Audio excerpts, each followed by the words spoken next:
सोमवार को महान भागवत हरिद्वार के दौरे पर थे, जहां उन्होंने देव संस्कृति विश्वविद्यालय में आयोजित व्याख्यान माला कार्यक्रम में प्रतिभा किया। इससे पूर्व उन्होंने शिवालय में रुद्राभिषेक करते हुए देश की मंगल कामना के लिए पूजा की। G20 की थीम वासुदेव कुटुंबकम पर आयोजित व्याख्यान माला में संघ प्रमुख मोहन भागवत ने कहा कि आत्मा और परमात्मा सर्वत्र है। दुनिया में जो भी विविधता है उसमें हमारा आत्मीय संबंध है। हमें स्वार्थ के लिए नहीं बल्कि कुटुंब के लिए जीना है। पर्यावरण और प्रकृति हमारी माता है, इसका दोहन ठीक नहीं। वासुदेव कुटुंबकम की अवधारणा को विविध पहलुओं से उन्हें समझाया। उन्होंने कहा कि भारत का उत्थान विश्व कल्याण के लिए हुआ। हमें इस अर्थ को समझने की जरूरत है। भारत के अमरत्व की यही धारणा है। विविधता में एकता भारत की पहचान है। वासुदेव कुटुंबकम की परिकल्पना तभी साकार होगी जब धर्म और जाति के ऊपर उठकर मनुष्य अपने को मनुष्य समझे। यही नहीं, जीव जंतु और पेड़ पौधों को भी जीव समझे। भारत का ज्ञान विश्व कल्याण के लिए धर्म वही है जिसे धारण किया जाए। देव संस्कृति विश्वविद्यालय में आयोजित व्याख्यान माला में संघ प्रमुख मोहन भागवत ने कहा कि आत्मा और परमात्मा सर्वत्र है। दुनिया जो भी विविधता है उससे हमारा आत्मीय संबंध है। हमें स्वार्थ के लिए नहीं बल्कि कुटुंब के लिए जीना है। पर्यावरण और प्रकृति हमारी माता, इसका दोहन ठीक नहीं है।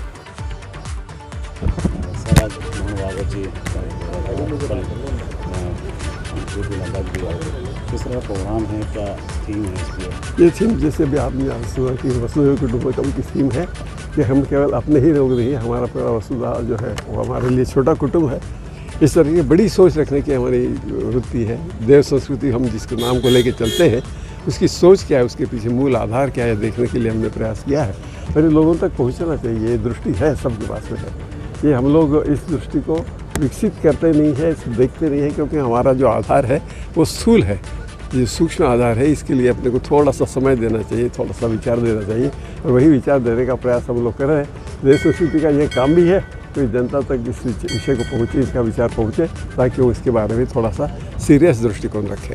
आज मोहन भागवत जी आए, क्या विशेष तौर पर उनके द्वारा यहाँ पर कहा गया? वही तो कह रहा हूँ साहब, उनका विषय बहुत गहरा रहा है और आपने अटेंड नहीं किया, कि जिसने अटेंड किया वो डिटेल में दे देगा। उनका कहना यही है कि मनुष्य एक सामाजिक प्राणी है और उसकी सोच बहुत गहरी और बड़ी होनी चाहिए। जब तक वो नहीं रहेगी सुख प्राप्त होना मुश्किल जाएगा। इन 2 दिनों में कौन कौन महान विभूतियाँ मौजूद हैं? अभी तो 2 ही लोग आज के इसके आए हैं। कल नड्डा जी आए थे, आज मोहन भागवत जी आए हैं। और लोग आते रहेंगे, ये हमारी चलती रहेगी, इसलिए हम लोग पीछे चलते रहेंगे। आप लोगों को मौका ये हमको करना है तो करने से पहले हमको करना पड़ेगा। हम सौभाग्यशाली हैं, गायत्री परिवार के संपर्क में आए, मैं संघ में जा रहा हूँ। ये सारे अपने जो अनेक प्रकार के संप्रदाय संगठन अपने देश में हैं और संस्थाएं भी हैं, अनेक व्यक्ति भी है, वो इन बातों को जानते हैं। इसलिए उनके संगति से कुछ न कुछ अपना जीवन भी वैसा हो जाता है। लेकिन 142 करोड़ लोग ऐसे होने चाहिए सारी दुनिया को।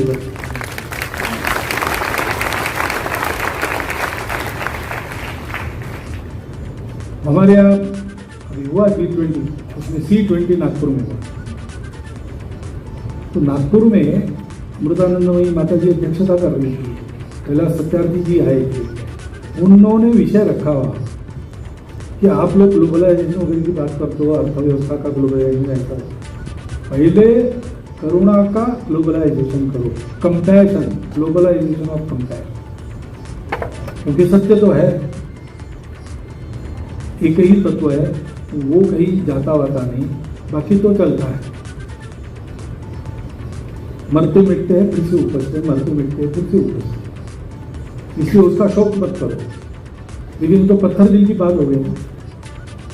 ठीक है, मेरा मैं नहीं करूंगा, लेकिन दूसरे को किसी को हो रहा है तो मैं दुख निवारण का प्रयास करूंगा कि नहीं। इसलिए राजा रणजीत देव ने कहा कि मुझे वो मुक्षोभ से नहीं चाहिए, इसकी व्यवस्था चाहिए, वो मैं तथागत ने कहा कि बहुत पकड़े में मत पड़ो तत्व ज्ञान। तुम कैसे दुख मुक्त होंगे इसका विचार करो, वो साधना करो और अन्य लोगों के दुख दूर करो। तो ये हमने दिया है, उसके अनुसार हमको करना पड़ेगा। हमको पहले तैयार करना और इस दुख निवारण की तरफ जाना पड़ेगा। उसका आधार करुणा है।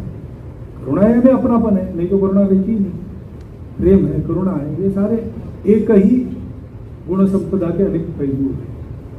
उसके आधार पर हमको अपने समाज को पहले तैयार करना पड़ेगा। तो हमारे बोलने के पीछे एक जीवन खड़ा होता है, उस जीवन को देख के लोग बदलेंगे। ये तद्देश प्रसुतस्य सकाशादग्र जन्मना स्वम स्वम चरित्रम शिक्षेरन पृथिव्याम सर्वमानव। भाषण से नहीं होगा, सम्मेलन कर लिए उससे नहीं होगा, 4 काम इधर उधर कार्यक्रम कर लिए उससे नहीं होगा। तो हम सबको मिलके 142 करोड़ के देश को इस जीवन में खड़ा करना पड़ेगा। तो वो तो विश्वगुरु कहलाएगा ही, लेकिन ये दुनिया भी एक नई सुखी सुंदर दुनिया बनेगी उसके संपर्क से। ऐसा ही भारत खड़ा होने के लिए उसका उत्थान हो रहा है। भारत का उत्थान भारत के अपने लिए नहीं है, विश्व के कल्याण के लिए भारत उठा है। ये जो सबको संतुलन देने वाला, सबका एक साथ हित साधने वाला, शरीर मन बुद्धि आत्मा सबकी उन्नति एक साथ कराने वाला, सबको जोड़कर भी सबकी पहचाने न मिटाने वाला जो धर्म है, धर्म तत्व है, ये धर्म वो धर्म ऐसा कहते लोग, लेकिन वो एक भ्रम है।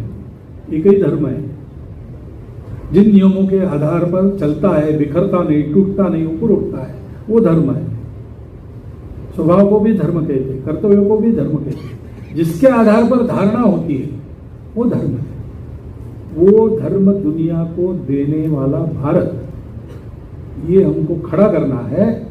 वसुधैव कुटुंबकम, इस एक महावाक्य में इतने सारे अर्थ है, उनको हम समझे और अपने अपने कृति में हम स्वयं प्रवण होकर संपूर्ण समाज को इस उद्यम को लगाइए, क्योंकि भारत के अमर जीवित्व का